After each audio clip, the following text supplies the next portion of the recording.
Every year, more than 20 lakh young Indians sit down for a single exam. One paper and one morning where you get one shot at making something out of years of hard work and preparation. A lot of students see NEET UG, the National Eligibility Cum Entrance Test, as their only shot to achieve their dreams. And so on May 3rd, 2026, over 22 lakh students sat to appear for the exam with the weight of years of hard work. 9 days later, the National Testing Agency cancels it because question papers had allegedly been circulating on WhatsApp and Telegram for up to a month before the exam day. When those guest papers were compared to the actual question papers, more than 100 questions matched. You realize the gravity of this whole paper leak when you get to know that the center handed over the investigation to the CBI. The Federation of All India Medical Association had to move the Supreme Court, where they called it, quote-unquote, a systematic failure of the National Testing Agency, and demanding the agency to be replaced entirely. Various reports have also mentioned a doctor for Gurgaon and Rakesh Kumar, a career counselor from Dehradun, among various arrested. Investigators have identified a multi-state network with links to a printing press in Jaipur. Now, if you think this is the first time Indian students have been here,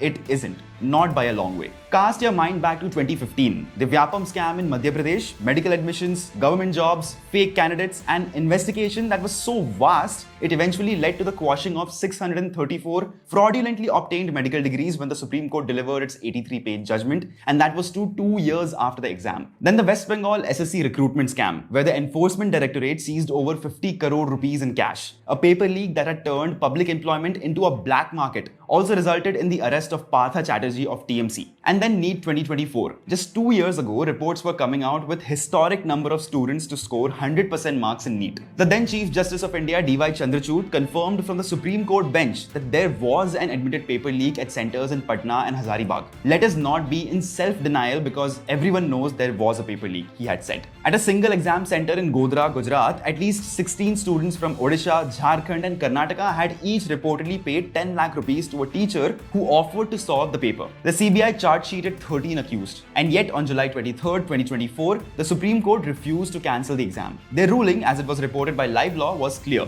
Cancellation is only warranted when the breach is systemic. And on the basis of the evidence before it, the court found that the threshold was not met. So coming to the law at hand, the government's response to all of this was to bring a new law. The Public Examination Prevention of Unfair Means Act was passed in Parliament on February 9th, 2024 and enforced from June 21st of that year. For individuals, 3 to 5 years of imprisonment is prescribed under the statute and a fine of up to 10 lakh rupees. For organized crimes, you get a punishment of 5 to 10 years minimum and a fine of no less than 1 crore rupees. Non-bailable and it's also non-compoundable. India's first dedicated central law against paper leaks was introduced. Its scope covers exams conducted by central bodies such as the Union Public Service Commission, the Staff Selection Commission and the National Testing Agency. A high-level committee of 7 experts chaired by former ISRO chairman Dr. K. Radhakrishnan was constituted to reform the examination system. It recommended on-the-day digital paper generation, computer-based testing, and a complete overhaul of the physical supply chain that makes these leaks possible. Now, the 22 lakh NEET aspirants who studied for years, whose families took loans for coaching fees, and who gave up so much for one morning are now waiting again for a new exam date that has not been announced yet. The law is on the books, the committee report is filed, the technology exists, and the pattern is documented across a decade of scandals. And still, the future of lakhs of Indian students remains suspended in confusion. You're watching LiveLaw, and for more such important stories from India's courts, visit livelaw.in.